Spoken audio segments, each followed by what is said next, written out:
नमस्कार। हमारा आज का विषय है एकस से बने हैं हम, एकस में ही समाये।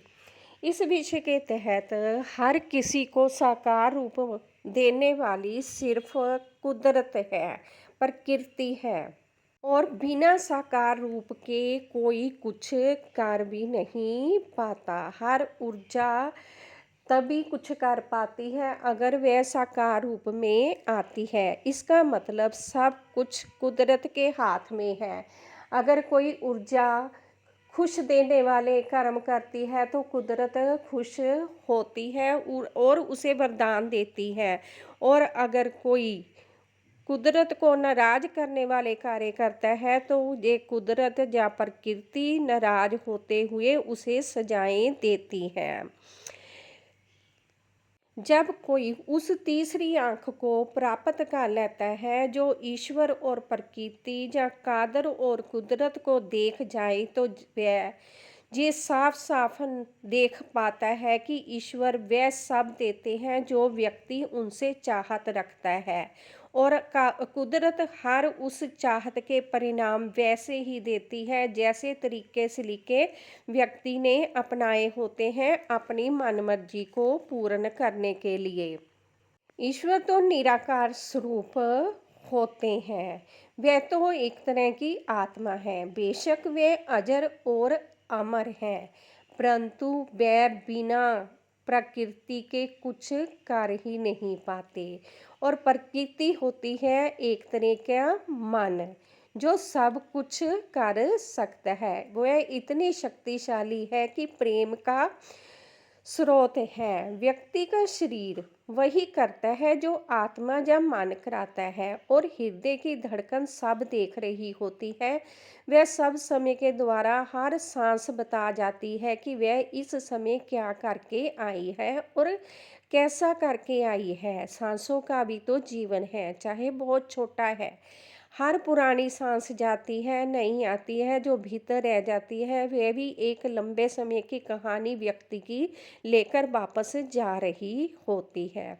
ऐसे ही ब्रह्मांड की आत्मा और मन है और हम सब उसके रोम रोम या कुछ ना कुछ शरीर के सभी हिस्से अपना अपना कार्य करते जा रहे हैं। वैसा जैसे हमारा मन आत्मा हमारे शरीर से करा रहा होता है, वैसे ही हम सब अपना अपना कार्य करते जा रहे हैं जैसे ब्रह्मांड कराते जा रहा है।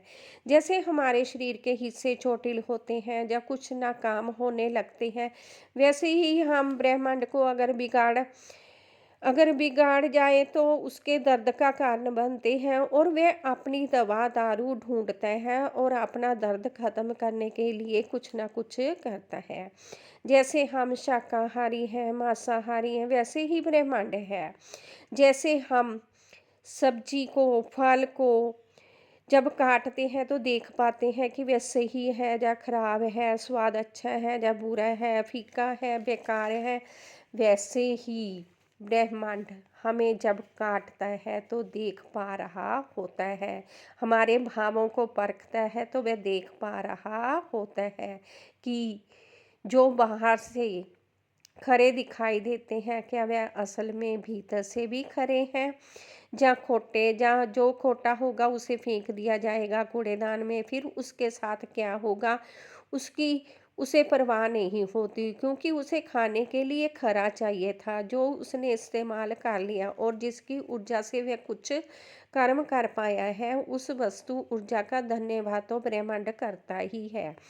जिसने उसकी चाहे थोड़ी चाहे बहुती दुनिया को शक्ति दी, वह उसी नस्ल को अपने करीब रखेगा जिसने अपने आप को विषय विकारों से दूर रखते हुए अपने आप को शुद्ध तथा निर्मल बनाए रखा, जो उसकी शक्ति का आधार था।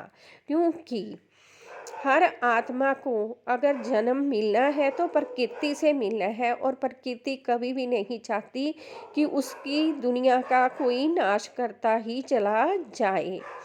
और जो विषय विकारों रूप कीड़ों का के काम आई उसे तो वह अपने आप से दूर ऐसी जगह पर रखना चाहेगा जहाँ सिर्फ कीड़े मकोड़े हों और इतना दूर रखेगा कि वह कीड़े मकोड़े उसकी पहुँच से भी दूर रहें, क्योंकि वह अपनी अच्छी नस्ल खराब करना नहीं चाहता। जिसे कीड़े खाते हैं उस फसल को कभी भी ध्यान से देखें, उसका क्या हाल होता है, और जिस फसल को व्यक्ति खाता है उसका हाल भी देखें कि क्या होता है। अच्छी वस्तुओं को व्यक्ति हमेशा कदर करते हुए मिलता है, वैसे ही अच्छे भावों की कदर कराने के लायक होते हैं। अगर वस्तुएं सोचे हमने पैदा ही नहीं होना, क्योंकि हम तो दूसरों की, इंसानों की भूख या जानवरों की भूख या पंछियों की भूख शांत करने के लिए काम आती है, परंतु अगर कोई उसे खाएगा ही नहीं तो भी तो वह बर्बाद हो जाएगी, उसकी नस्ल खत्म हो जाएगी। इसीलिए वह अपना सदुपयोग बड़ी खुशी से देते हुए मिलती है। वैसे ही अगर व्यक्ति का ईश्वर सदुपयोग करे तो व्यक्ति आनंद परमानंद ही नहीं बल्कि इस धरती पर, प्रकृति पर, स्वर्ग में रहने वाले सुख प्राप्त करता है। नहीं तो शैतान रूपी विकार दुरुपयोग करते हुए मन आई करते जाते हैं। देवता हो या शैतान, पैदावार तो उसकी ही है। जैसे एक ही माँ बाप के 4-5 संतानें हैं, एक अच्छी है, एक बुरी है, एक पखंडी है, एक नासमझ है, एक हद से ही ज़्यादा समझदार है। वे माँ बाप किसी को मारते थोड़े हैं, सबको अपने अपने भाग्य पर छोड़ते हुए यही कहते हैं कि जो बोओगे अपने लिए वही खाओगे। किसी को ख़त्म करना अपने हाथों से पाप हो सकता है, परंतु जो अपने कर्मों के कारण बड़ा है, मार रहा है, वह तो न्यायपूर्ण चलन है जो हमेशा चलता ही रहेगा। मतलब सब अपने अपने कर्मों की खा रहे हैं, अपने अपने कर्मों की मार खा रहे हैं, या अपने अपने कर्मों का सुख प्राप्त कर रहे हैं। जब व्यक्ति नेक होता है तो वह सोचता है कि नेकी कभी भी किसी के साथ जानबूझकर कुछ गलत नहीं करती। इससे भूल भी वह होती है जो इन्हें पता ही नहीं होता ये करना किसी का हृदय दुखा सकता है। कोई मन से बहुत अधिक चोटिल है, वह जब तक दिखाता नहीं तब तक इसे पता नहीं चलता कि किसी के मन में क्या है, क्योंकि नेकी के अपने मन में दुनिया से छुपकर रखने वाला ना तो कोई भाव होता है और ना ही कर्म, क्योंकि ये दूसरों को किसी तरह का अनुचित देती ही नहीं है। एक नेक व्यक्ति सबका भला सोचता है। एक वस्तु को पाने वाले दास हैं तो वह उसमें उसके दासी हिस्से ही करेगा, फिर चाहे वह दास कोई भी हो। परंतु उन 10 में से अगर कोई 1 या 2 उसके बेहद नज़दीकी हैं तो वह भेदभाव न रखने के कारण, निष्पक्ष होने के कारण उसके शत्रु बन जाते हैं और दुश्मनी निकालने लगते हैं। इसका सही चलना ही गलत चलने वालों के लिए एक बड़ी समस्या होता है। एक सही व्यक्ति वह सजा भोगने को मजबूर कर दिया जाता है जिसका वह हकदार नहीं होता, यानी कि ये उससे लगता है, परंतु ऐसा बिल्कुल भी नहीं है।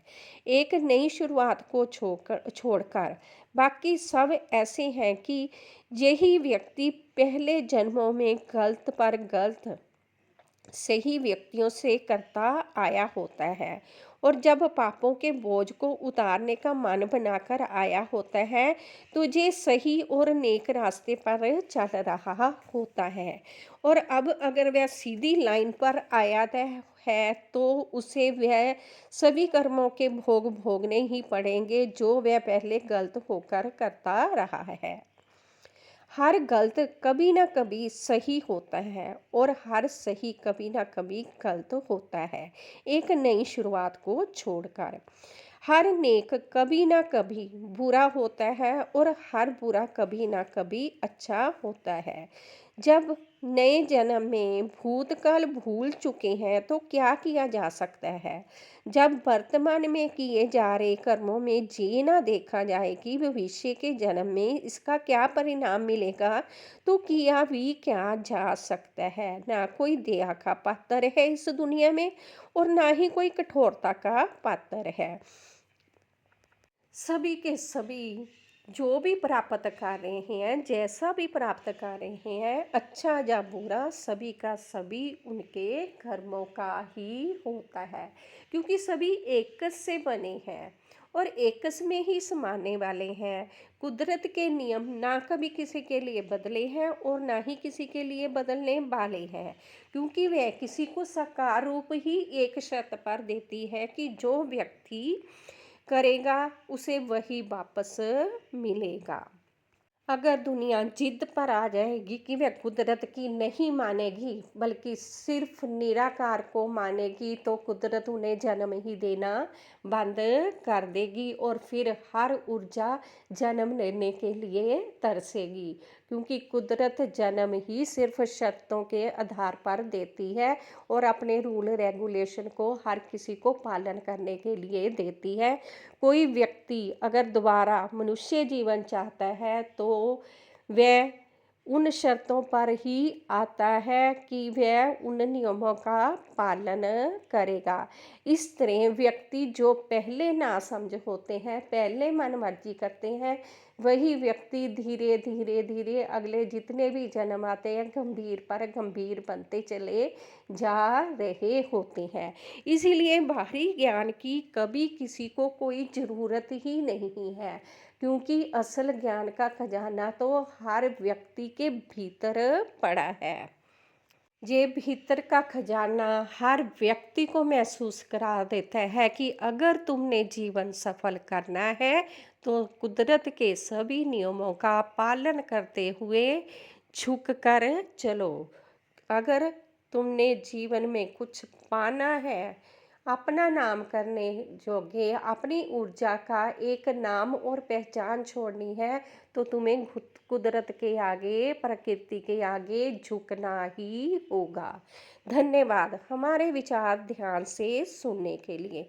खुश रहें, खुशहाल रहें, हर खुशी आपके पास रहे।